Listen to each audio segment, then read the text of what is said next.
Well, this is June the 16th, and the interesting issue that's come up yesterday. It was on the Revolver.News, and of course highlighted by Tucker Carlson on his show last night, about the January the 6th riots, or as the Democrats like to call it, insurrection. Although FBI Director Christopher Wray has pointed out to the Democrats that this really doesn't meet the legal definition of an insurrection. And it appears it may even be something a little bit more, because it appears that the FBI's involvement in this effort must have been a little bit more in depth than a lot of people have suspected up to now. Again, if you like these videos, remember to subscribe and give me a like to help out with the algorithm and forward to anybody who might be interested. Okay, so here's a situation and a background. Even before any of this came out, and I would say even before there was any, election controversy about the outcome or people upset about it, the groups like the Oath Keepers and the Three Percenters, the Proud Boys, etc., have all long been targets of FBI infiltration. I mean, if anybody sets up any kind of a paramilitary or right-wing group that has any significant membership, you can almost be guaranteed there'll at least be an FBI informant that will join up, if not an actual FBI undercover agent. I mean, that's just the way of the world. I mean, there was even an FBI informant in the group that did the original bombing of the World Trade Center back in, I think it was 1993. So, and of course, at that time, apparently the story was that they had not made a sufficient case to make an arrest before the incident went forward. So it's unclear to what degree what all is going on here, but it looks to me like, as the story is unfolded, as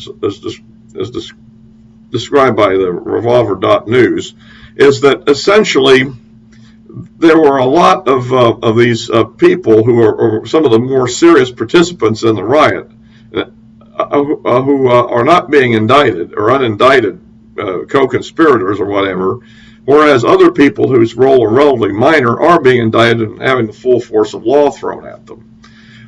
And so this looks to me like this whole thing smells of a bit of a setup. Now, the question is this an FBI from the top directive, that is Christopher Wray and his leadership team directly involved in this, or is this just a case of the field agent leaderships at a lower level kind of being a little bit out of control and taking advantage of a situation? At any rate, it smells like this whole thing has a lot of setup in it, because what's happened in many of these cases in the past, and the Revolver article goes into the Michigan case against Governor Whitmer and all their. It turns out there were up to 5 agents or informants out of 14 people involved in that plot against the kidnapped the governor. And so it seems like that this is the same agent in charge that was behind that operation had been transferred to D.C. and is highly involved in the January the 6th effort. So up to now, it's just been a question of why there's an intelligence failure and also why there was insufficient security. But now it looks like it's a bit more involved, and that in fact the government has their hands a bit dirty on this whole situation. And this has been used a lot in the since 9/11 and a lot of these counter terrorist cases, where you get some Muslim radical person who really doesn't have the means or inclination to do anything for sure, but does have a lot of hostility.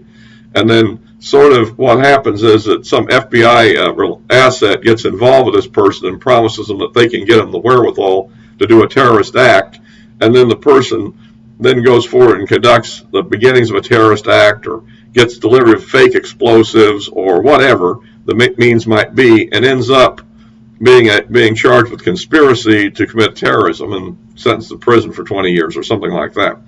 And this sort of pattern has been going on quite a bit. And probably what's been going on in those instances to some degree, at least in the early days, is the idea to kind of stoke the whole attitude up maybe, counterterrorism and so forth. The fact is, though, that this takes it to a new level when it gets involved in pure political activism, because this whole January the 6th thing is a major asset for the Democrat Party. And if in fact this whole thing was sort of ginned up, that if these Oath Keepers, which I'm sure they had to be infiltrated. I mean, come on. Anybody sets up a group like that that's been around this long has got to have FBI assets in it. I mean, the FBI is asleep at the switch. So my guess is that there's a lot of truth to this story. Now, how much and how high it goes and to what degree the top leadership of FBI was behind this, or to what degree it just sort of fell in place. And essentially what these guys do is they tend to amp up the attitude of the original group. I mean, the original group is maybe playing a protest, and then somebody suggests to them, well, we could do a lot more than that. And then these people tend to fall for this idea and eventually link themselves into the conspiracy charges. Because remember that all you have to have is this meeting of minds and one overt act in order to be guilty of a conspiracy. And so this is perhaps what could have happened here. I think this is something to keep an eye on, and continue to follow the upcoming events. Right now, I think there's already an effort I was seeing on Twitter that this is going to be a big debunking effort will be launched at this point, obviously. I mean, as always, we only have to recall Pizzagate, right, to recall that it was debunked, and then we ask, well, what was inaccurate about it? Well, it's been debunked. And then they go to the next level. They try to add assertions to the subject which were never made in the original charge in the first place, which were obviously false, and then say, see, there was no basement in Comet Ping Pong. Who said there was? But you see, the next thing you know, and it goes to that point. So that same kind of thing happened here on a much grander scale, because it's a much more serious issue. And and meanwhile, you're having a lot of people being held without bail who basically are guilty of not too much more serious than trespassing, and will obviously be punished well before what their charges would only give them, probably before they actually ever released. But anyway, this is something to keep an eye on, because it looks like that this ongoing effort by the Attorney General to make this case that these so-called white supremacists are the greatest domestic threat ever, which of course is kind of nonsense. I mean, a lot of these people, I mean, first of all, who are the white supremacists, and what do they actually believe? And what do they actually do? And generally speaking, I think what we're talking about mainly is individual acts by people who somehow get charged with hate crimes and then get elevated to this level of supremacist. But it's unclear, do these people have any real political agenda or any real motive? I mean, there's all sorts of kind of racially tinged gangs in prisons, the white gangs versus the black gangs and all that sort of thing, which take on these sort of supremacist Nazi and Aryan and stuff names. But reality, outside of the prison camp, they really have not much real activism to a real political role. Whereas on the other hand, something like MS-13 does have an ongoing criminal conspiracy role. So it's a subject to be continued to watch carefully.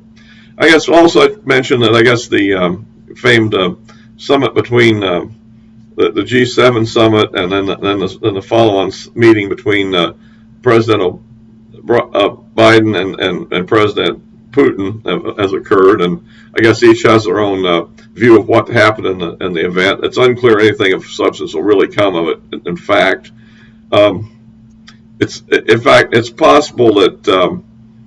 One issue I tend to think is the question is very serious, that is it actually the case that Russia is as vulnerable to a cyber attack as the United States? Everybody talks about the question of, well, we have great cyber abilities too, which of course we do, and why don't we hit them back with this great cyber counterattack?